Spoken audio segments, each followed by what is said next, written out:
xilligii rasuulka alle sallallahu alayhi wasallam uu noolaa waxaa dhacday qiso cajiib ah. waxaa jiray nin addoon ahaa. ninkaasi addoonka ahaa waxaa xoreeyey rasuulkii alle sallallahu alayhi wasallam. ninkaasi magaciisa wuxuu ahaa Thawbaan, Allah ka raali noqdee. Thawbaan waxaa wejigiisa ka muuqatay farxad dhaaftay kolkii rasuulka alle sallallahu alayhi wasallam xoreeyey. markii rasuulka alle sallallahu alayhi wasallam uu soo fiiriyo Thawbaan waxaa wejigiisa ka muuqan jirtay farxad cajiib ahayd. wuxuuna mar waliba Thawbaan ahaa mid raadiya inuu arko wejiga rasuulka alle sallallahu alayhi wasallam maalintii dhowr jeer. waa inuu arko oo keliya rasuulka alle sallallahu alayhi wasallam wuxuu u raadinayo, isagoo aragtida rasuulka alle sallallahu alayhi wasallam ku hilmaami jiray daalka iyo wareerka maalintaasi ka muuqda. waa aragtida rasuulka alle Muxamed naxariis iyo nabadgelyo dushiisa ha ahaatee oo keliya. maalin maalmaha ka mid ah muusan arkin Thawbaan rasuulka alle sallallahu alayhi wasallam waa uu waayey. markaasi ayuu mar dambe arkay. markii rasuulka alle sallallahu alayhi wasallam uu arkay wejiga Thawbaan wuxuu ka dareemay murugo iyo wejigiisii oo nuuc kala noqday oo ay ka muuqato murugo aad iyo aad u xun. markaasuu rasuulka alle Muxamed sallallahu alayhi wasallam weydiiyey Thawbaan, Thawbaanow maxaa ku helay maanta? maxaa si ka ah ii sheeg? maanta aad iyo aad ayaad u murugaysan tahay, maxaa kaa qaldan? markaasuu Thawbaan ku yidhi rasuulka alle sallallahu alayhi wasallam markaasuu Thawbaan ku yidhi rasuulka alle sallallahu alayhi wasallam ma og tahay inaan ku jeclahay? waxaan jeclahay inaan maalin walba ku arkaa kun jeer. markaan ku arko waxaan dareemaa farxad oo waxaa iga haada ciriirigii iyo daalka maalintaasi oo dhan. ma ogaan kartid sida ay xaaladayda noqonayso markaan ku waayo.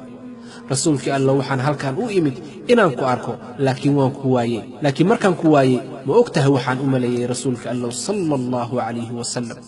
waxaan u maleeyey inaad dhimatay oo aad aakhiro aaday. waxaan ka naxay haddii aad adiga aakhiro aaddo waxaa laguu qaadayaa alla weyne subxaanahu wa tacaala agtiisa. ma ahan janno oo keliya, halka ugu saraysa ee jannada jannooyinka ugu saraysa ayaa lagu geynayaa oo aad la kulmaysaa ambiyada oo dhan iyo kuwa adiga ku adeecay oo dhan. laakiin aniga weligay dambe kuma arkaya rasuulkii alle sallallahu alayhi wasallam. xitaa haddii aan galo jannada, halka aad joogto ayaa iga maqaam saraysa. suurtagal iyo ma noqon doonto inaan ku arko. haddaba rasuulkii allow maxaa igu dhacaya markaasi aniga? sidee noqonayaa rasuulkii allow ii sheeg?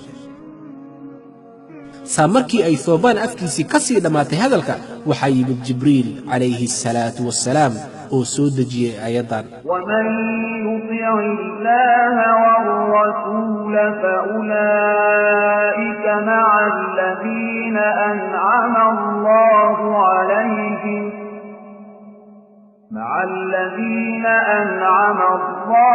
عليهم من النبيين والصديقين والشهداء والصالحين وحسن أولئك رفيقا.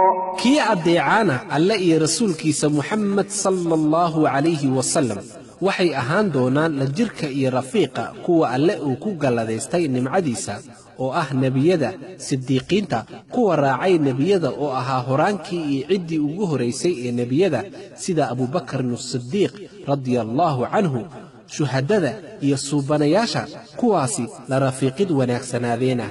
subxaana allah, subxaana allah, subxaana allah. allow inagu dar kuwaasi la jirkooda, allow inaga dhig kuwaasi la jirkooda.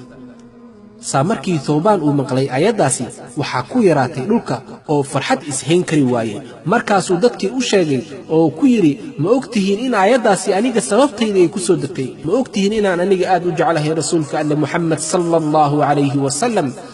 markaan murugooday oo aan isri dib dambe uma arki doontid rasuulka alle sallallahu alayhi wasallam, waxaa yimid Jibriil oo yidhi, haddii aad jeceshahay rasuulka alle sallallahu alayhi wasallam oo aad doonayso inaad rafiiqiisa noqoto rasuulka alle sallallahu alayhi wasallam, waa in aad raacdaa dariiqiisa kana leexataa dariiqyada xun, kuna camal fashaa qur'aanka iyo sunnada rasuulka Muxamed sallallahu alayhi wasallam. haddaba walaalayaal waa inoo cashir.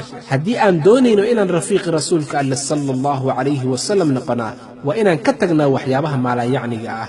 waa inaan qaadnaa dariiqa rasuulkeenni Muxamed sallallahu alayhi wasallam oo aan ka leexnaa dariiqyada xun. waa inaan ka fogaannaa, waa inaan mar walba ku taagnaan dariiqa rasuulka alle sallallahu alayhi wasallam.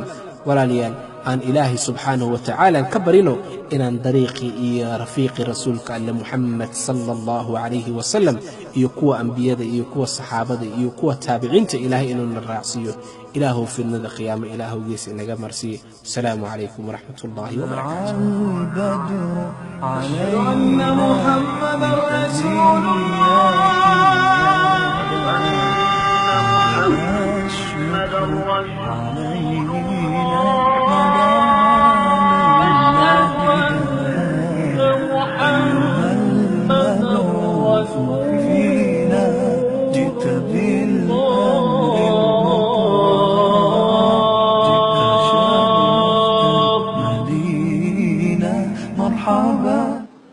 أشهد أن محمدا رسول الله.